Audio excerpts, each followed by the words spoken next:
Deux heures du matin, une nuit calme, un ciel sombre. Saïda couvre non seulement ses 340 000 habitants, mais aussi une foultitude de trésors que la clarté matinale tente de révéler aux rondeurs, toutes tendances confondues. Cette wilaya, située à l'ouest du pays, jouxte les wilayas de Mascara au nord, El Bayed au sud, Sidi Bel Abbès à l'ouest, et enfin Tiaret à l'est. D'une superficie de 6631 km², elle regroupe 6 daïras et 16 communes.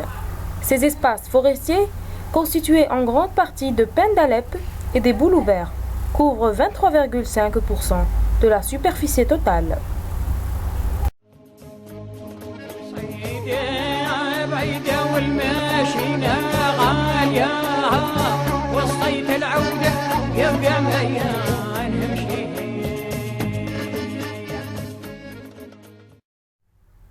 De par ses atouts touristiques, convoités par des centaines de touristes, à longueur d'année, site naturel exceptionnel, abondance des sources d'eau minérale, richesse floristique et faunistique, site archéologique dont certains datent la préhistoire, et ses valeurs ancestrales, Saïda demeure une source de beauté et de splendeur depuis la plus haute antiquité.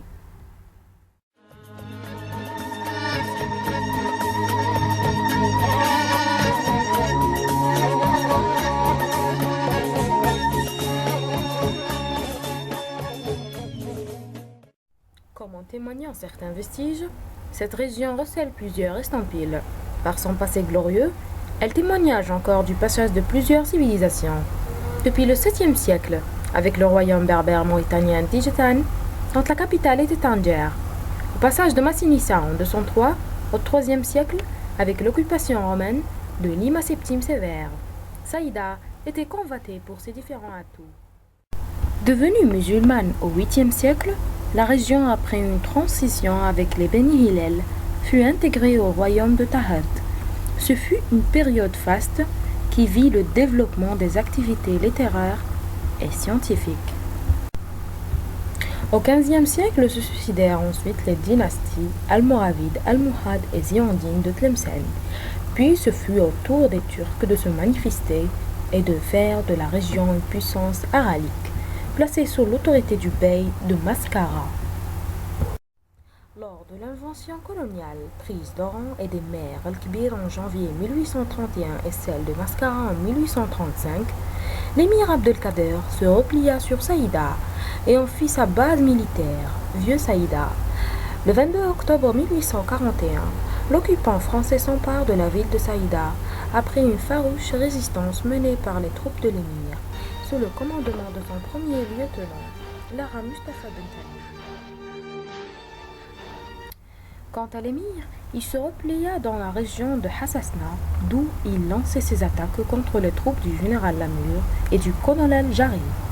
Ainsi, parmi la vingtaine des principales batailles menées par l'émir et ses troupes, il y a lieu de révéler celle de Djida en juin 1843, Aïn Menna en 24 août et 12 septembre 1843, Tirissim, 22 septembre 1843, El Khalifa et Jbel Khdar, etc.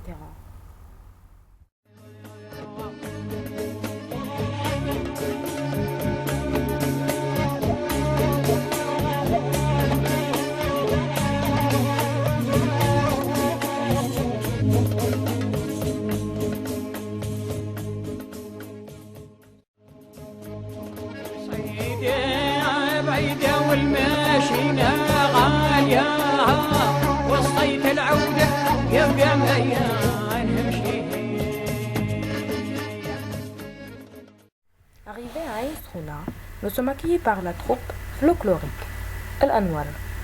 Chacun se propose de nous expliquer les vertus de la source thermale qui constitue la fierté des habitants de cette commune.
Après un hammam, notre délégation a eu l'honneur à une modeste réception organisée par l'association Al Anwar. Rfis, pain et autres mets de la région nous sont servis avec le thé à l'amande, dans une atmosphère fraternelle marquée par l'humilité et simplicité. Ce hammam, dont les vertus thérapeutiques sont assez connues, connaîtra prochainement l'implantation d'un hôpital dans le cadre du projet d'extension de cette zone touristique. En sus de ces 3 sources thermales, il faut également compter 8 sources d'eau minérale. Et ce n'est pas par hasard que Saïda a été choisie en 2005 pour abriter une rencontre nationale autour du thème de thermalisme, en tout pour le développement social et économique. Qui ne connaît l'eau minérale, Saïda, bonne pour la digestion, est recommandée dans des affections rénales, dont les bouteilles sont surtout les tables. À cela faudrait-il ajouter celle de Tifrit, en référence aux cascades de Tifrit, Takhmalt, Zekart, Faïdah, Rmel, El Hamia et Wed Babour. Parmi les atouts qui en font la fierté de cette wilaya, le Vieux Saïda, un site panoramique traversé par l'Oued Saïda et aménagé en forêt récréative.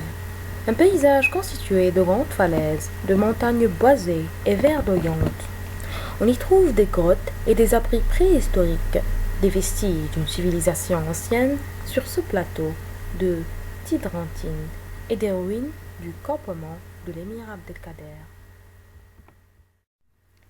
Ain Lahjar à 9 km. C'est une station expérimentale d'agriculture constituée d'un cadre de verdure attrayant et de plusieurs sources. On y trouve également des vestiges antiques des grottes et abris dans la localité de Sidi Mamar et plusieurs sites favorables à la prospection. Ain Zerga à 7 km, ou Source Bleue, comme on la surnomme, puisqu'elle traverse une grotte souterraine de plus de 300 mètres, le tout sous un couvert végétal diversifié et des falaises et des ruines sur le plateau du site. Enfin, en matière hydrique, l'hôte de Saïda pourra également contempler les cascades de Tifrit, situées à 30 km du chef-lieu, ainsi que la vallée cultivée aux pentes boisées de chênes, des grottes avec des gravures sur le Djbel Keskes et des vestiges d'une ancienne civilisation. Ainsi, et incontestablement, l'avenir de Saïda est dans ses eaux et ses stations thermales, d'où l'imprécieuse nécessite de développer toutes les infrastructures nécessaires.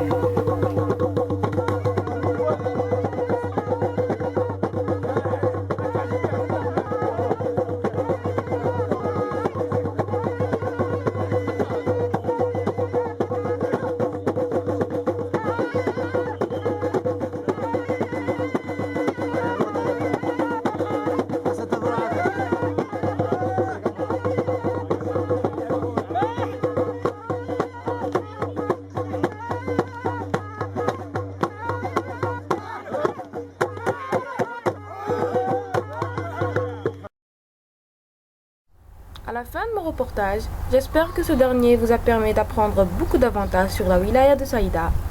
Je vous remercie.